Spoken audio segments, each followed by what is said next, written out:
Hello, students, and welcome back to another recording from Mrs. Wee. In our last week of distance learning, are you excited to be done? I am excited to be done. Almost. We're almost there. We have 1 week left, and in this week, you are going to have 4 different activities to do and the test, okay?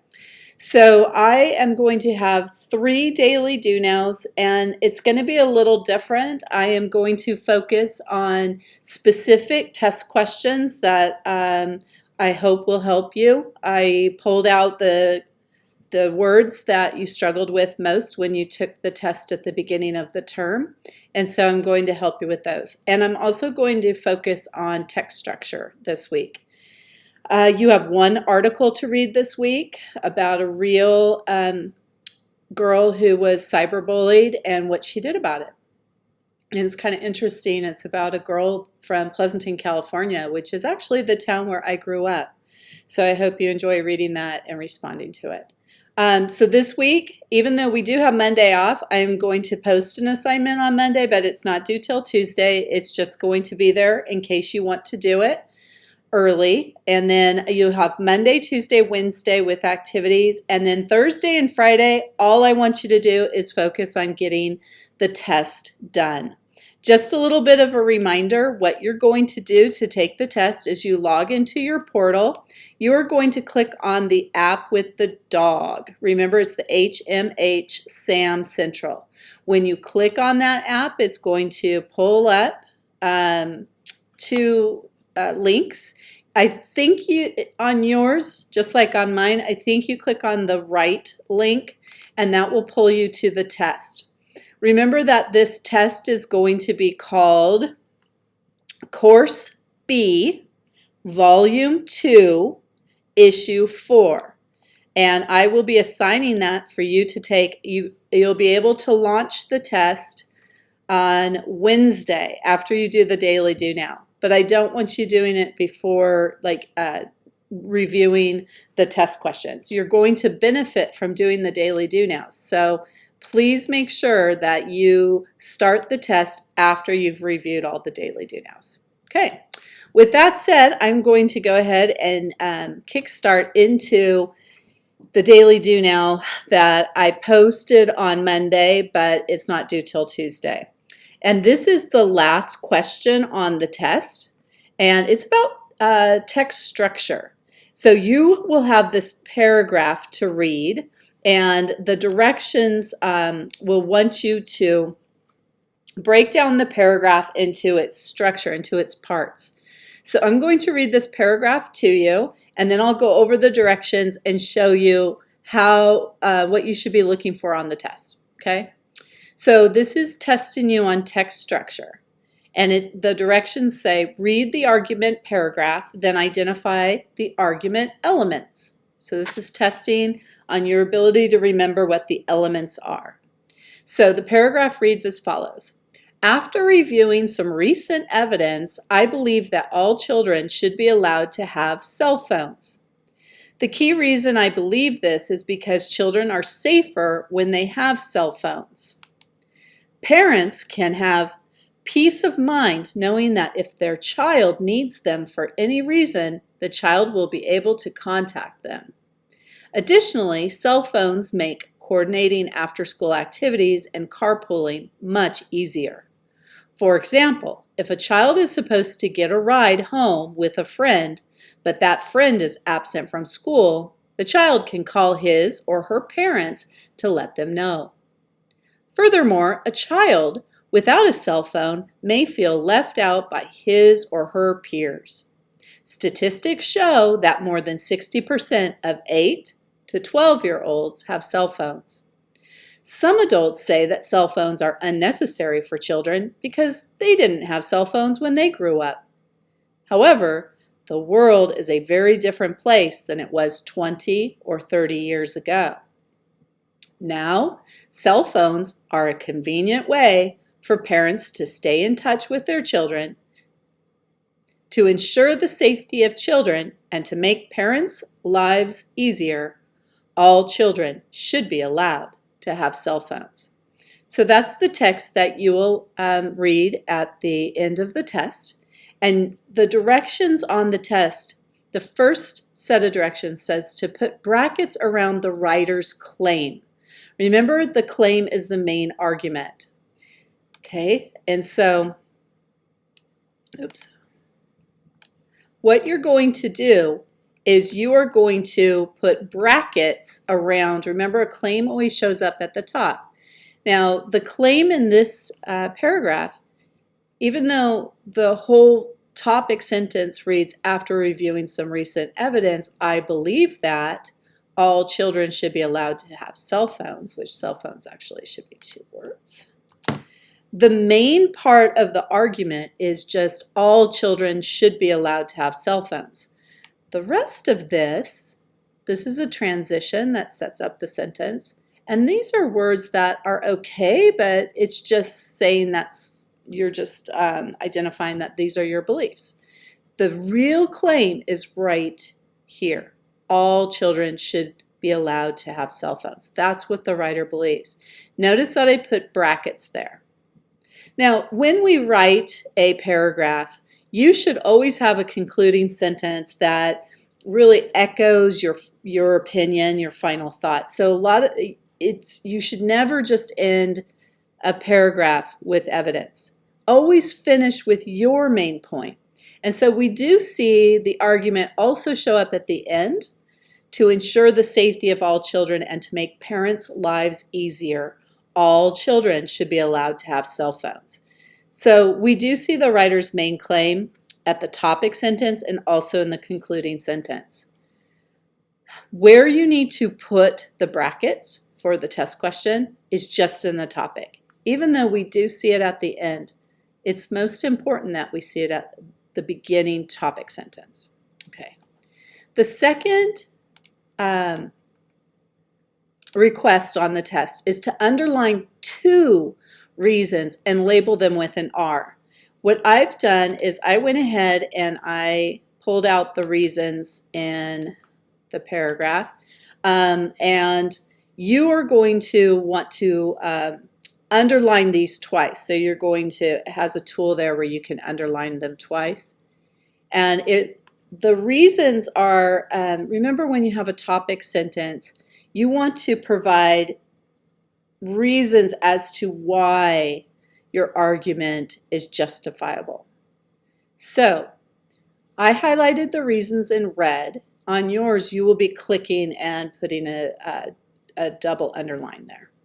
It says, after reviewing some recent evidence, I believe that all children should be allowed to have cell phones. Remember, that was our topic and our main claim. The key reason I believe this is because children are safer when they have cell phones. So that's one reason.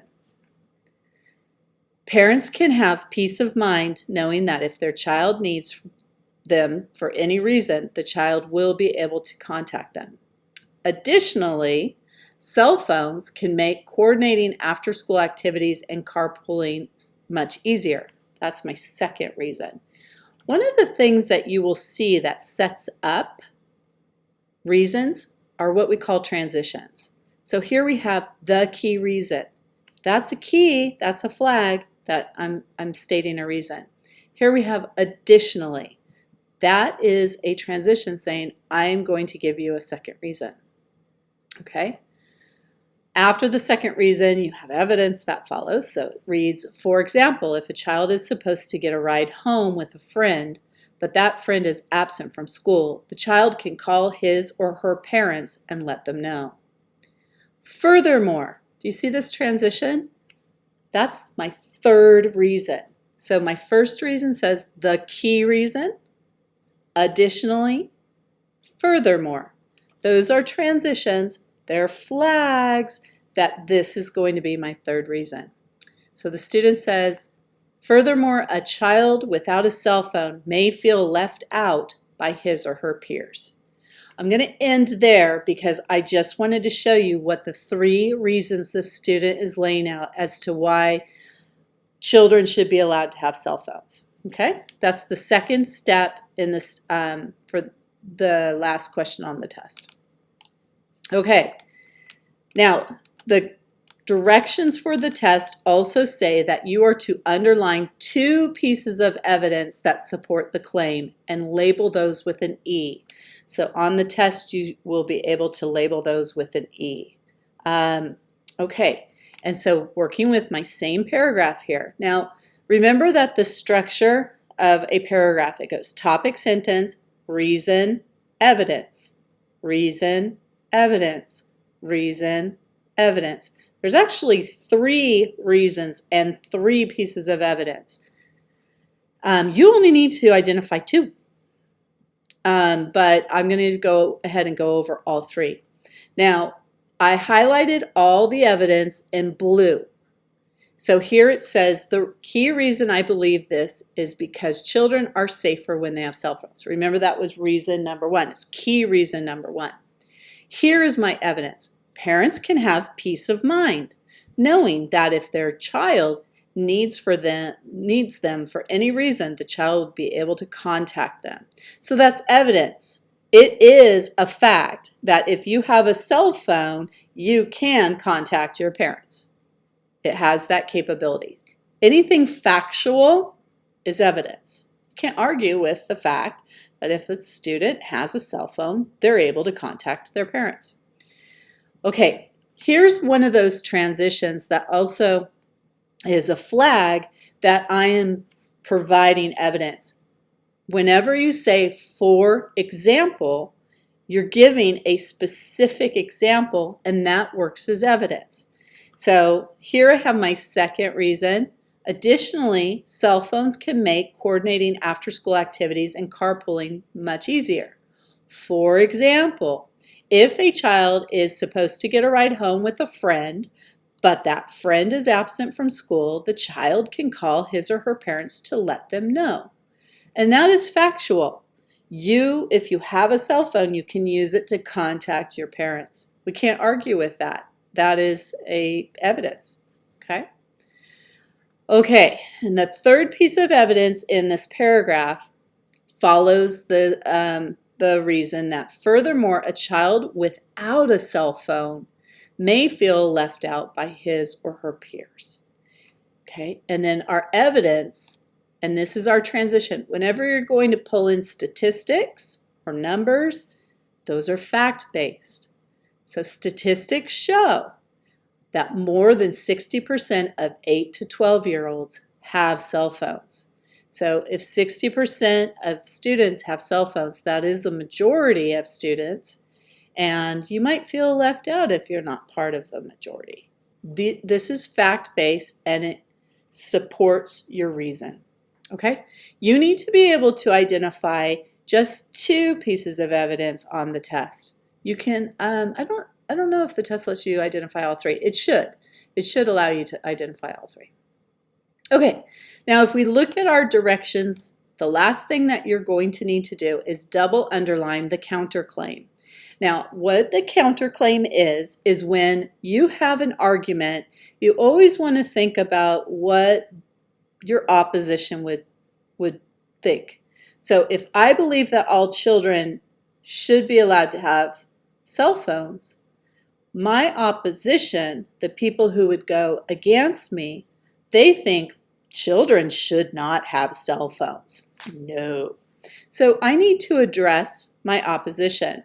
And the way that you're going to do that, a transition into your counterclaim is some adults say. So you could say, some people go against my opinion. It's like saying that. So not everyone agrees with me. Okay, that's a transition into, I'm going to address what other people say. That's another way you can transition. Other people think, okay? So here we have our counterclaim. I highlighted it in orange. I should have done that over here on my directions. I highlighted it in orange, so it's really clear. Cell phones are unnecessary for children because they didn't have cell phones when they grew up. And that's true. Like, I didn't have a cell phone when I grew up, and I survived. Okay. So that's the counterclaim. Now, after a counterclaim, what a student does when they write is then it's called a rebuttal. They expose why that's not a good reason to deny students, in this case, a cell phone. So we know that this is a rebuttal because of the word however. However, the world is a very different place than it was 20 or 30 years ago. So you're kind of saying, I understand why somebody would disagree with me, but I am more accurate, or my reason is more solid. Okay? So your counterclaim is going to come towards the end of your paragraph, and you're not going to end your paragraph with the counterclaim. You have to go back to your opinion. So I often get students who sometimes they will just leave their paragraphs with evidence. Boom, they think they're done. You always have to leave your paragraph, whether it's a small paragraph that you're writing for your English class about a piece of literature, or it's a big essay that you're writing for your history class or your science class. Always leave your paragraph with your thoughts, your ideas that back up your main point, your main claim, your topic sentence. Don't just end with a counterclaim. Don't just end with evidence. Always end on your ideas. Okay. So when it's all said and done, what? Look at this. These are all the pieces of a paragraph. You start with your main claim. So all children should be allowed to have cell phones. Now, for the test, you're going to put that in brackets. Then you are going to present a reason, and you're looking for those keywords like the key reason. And here's reason number 1, children are safer when they have cell phones. Here's reason number 2, and we see the transition. Cell phones can make coordinating after-school activities and carpooling easier. Here's reason number 3, do you see furthermore? A child without a cell phone may feel left out by his or her peers. Those are my 3 reasons why a student, a child, should have a cell phone. Now notice that I have, with every reason, I'm backing it up with evidence. So I have here, parents can have peace of mind knowing that if their child needs them for any reason, the child will be able to contact them. That is fact. If you have a cell phone, you can contact people. Okay? Here's my second piece of evidence to prove that it might make after-school activities easier. If a child is supposed to get a ride home with a friend, that friend is absent from school, the child can call his or her parents to let them know. So that would make after-school activities easier. Here is my third piece of evidence which backs up my third reason. A child might feel left out if they don't have a cell phone because 60% of 8 to 12-year-olds have cell phones. Okay? So notice the pattern. It goes claim, reason, evidence. Reason, evidence, reason, evidence. Now, after I've presented my 3 reasons and my 3 pieces of evidence, then I go into a counterclaim. What does somebody who goes against me think? Some adults say, and they say cell phones are unnecessary for children because they didn't have cell phones when they grew up. Okay? Now, after I do my counterclaim, I do a rebuttal. However, the world is a very different place than it was 30 years ago. I'm always going to leave my paragraph with my opinions. Okay, so I'm going to restate my main claim in different words. So now cell phones are a very convenient way for parents to stay in touch with their children. To ensure the safety of all children and to make parents' lives easier, all children should be allowed to have cell phones. So I have restated what I firmly believe. Okay? I hope that this helped you, and when you address that question on the test on this Friday or Thursday, or maybe even I'll allow you to take it Wednesday, but I really want you to watch the Daily Do Nows so it helps you with the test. Okay? I hope this helped you, and I look forward to seeing you be successful on the tests later on this week. All right, see you in the Google Classroom. Have a good day. Bye for now.